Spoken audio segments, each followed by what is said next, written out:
You're listening to Fast Facts Perio Edition. And now, here's your host, Katrina Sanders.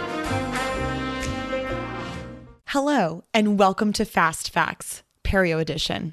This week, I wanted to take a moment to acknowledge 100 years of the establishment of the American Dental Hygienists Association. Many of you coming in, joining us from all parts of the country to celebrate this past weekend in Chicago, the place where the ADHA anchors themselves. And I thought this would be kind of a fun way, this episode, to celebrate the evolution and the development of dental hygienists and the roles that we have held in managing diseases inside of our communities over the past, 100 plus years. You see, we know that in the 1900s, in 1906, the very first dental hygienist was brought onto the dental scene. Irene Newman was trained by her cousin, Alfred Phones, in 1906, basically as an apprentice to help support scaling and polishing of teeth.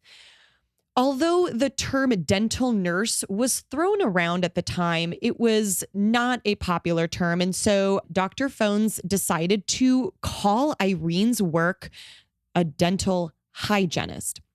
So Dr. Phones trains Irene Newman and several of her colleagues, not only in the scaling and polishing of teeth, but also in how to educate the community on optimal oral health strategies. In fact, it was notated at the time that Irene Newman and the work of her colleagues likely helped to control the spread of the 1918 Spanish flu inside of their communities.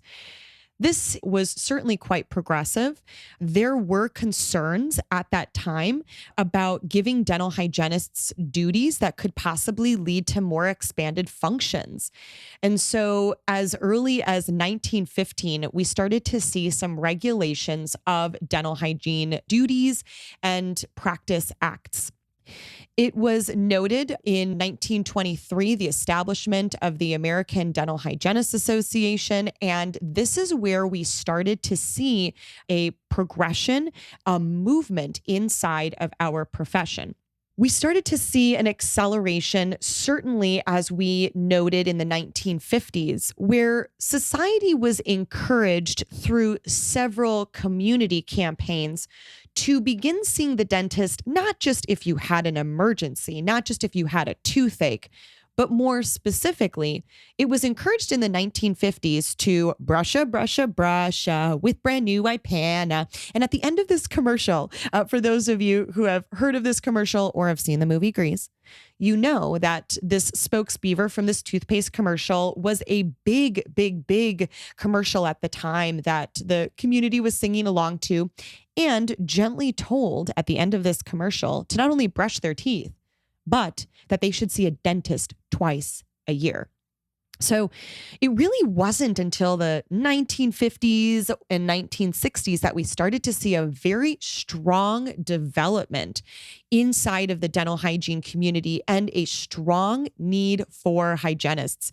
This age of flower power and peace sign brought in these aspiring dental hygienists. And interestingly enough, the ADHA in the 1960s also amended some bylaws which allowed for equality of male dental hygienists to enter the scene.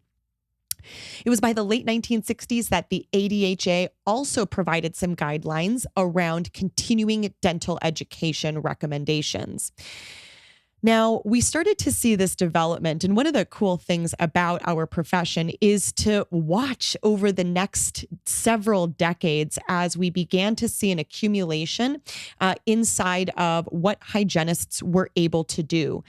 So entering into the 1970s, we started to see national boards examinations. We began to see sealants being used, ultrasonic scalers being used, and we began to see dental hygienists no longer wearing dresses, thank goodness for that, and moving to pants so that we could actually sit while delivering care. I do want to do a call out to our friends in the state of Washington. It was in the 1970s that the state of Washington allowed dental hygienists to begin administering local anesthetics. At that time, a dental hygienist's average hourly wage was $6 an hour. And inside of that, the average cost of an adult prophy was around $13. And we began to see that continue to expand. So here we are in the 1980s. 1980s come along, the time of Miami Vice and Growing Pains and VCRs, and the introduction of the HIV and AIDS epidemic, where we started to see some development in OSHA mandates as well as CDC guidelines. The HIV AIDS identification was anchored in the year 1981. And this is where we started to see a development in our personal protective equipment. Now, gloves, eyewear, and masks were being encouraged. In the 1980s, a dental hygienist's average hourly wage is now $15 an hour. So let's go back. In the 1970s, a dental hygienist's average hourly wage was $6 an hour. In the 1980s, it was $15 an hour. And the cost of an adult prophy went up from in the 1970s to around $13 an hour for a prophylaxis to $22 for an adult prophylaxis. This is in the 1980s.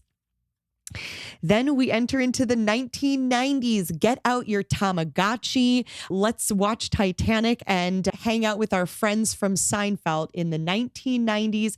Now we start to see the integration of added functions being legalized for dental hygienists. This is where we start to see the evolution of ultrasonic usage as a routine modality inside of dental practices. And we're starting to see an accumulation of teeth whitening procedures being done. So now we're starting to look at cosmetics. Remember, in the 1980s, we were getting paid $15 an hour. Now in the 90s, we're getting paid $18 an hour.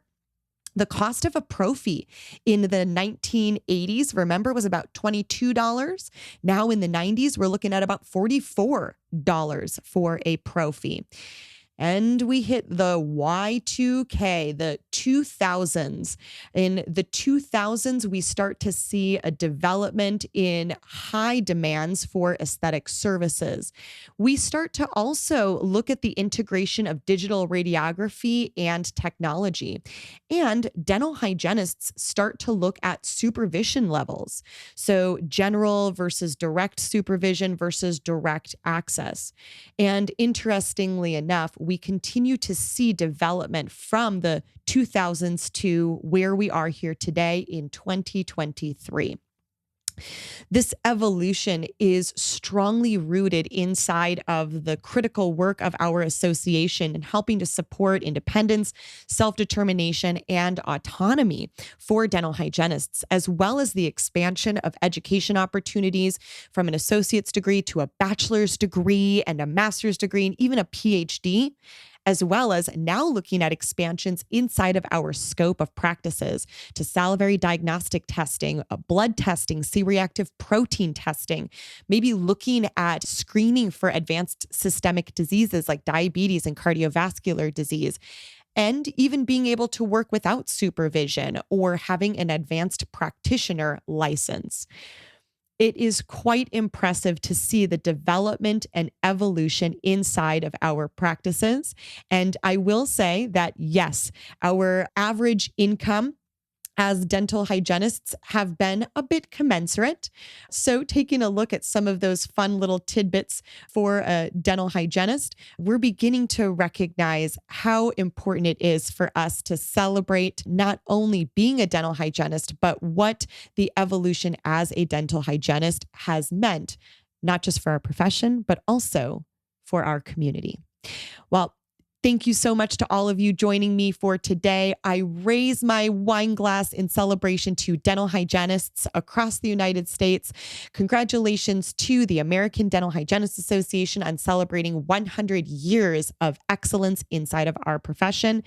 It is such a delight to be a part of such a progressive profession, and I look forward to another several years of excellence, growth, and success. This has been another episode of Fast Facts, Perio Edition with Katrina Sanders. Please feel free to reach me on Instagram at The Dental Hygienist or on my website, www.katrinasanders.com. Cheers.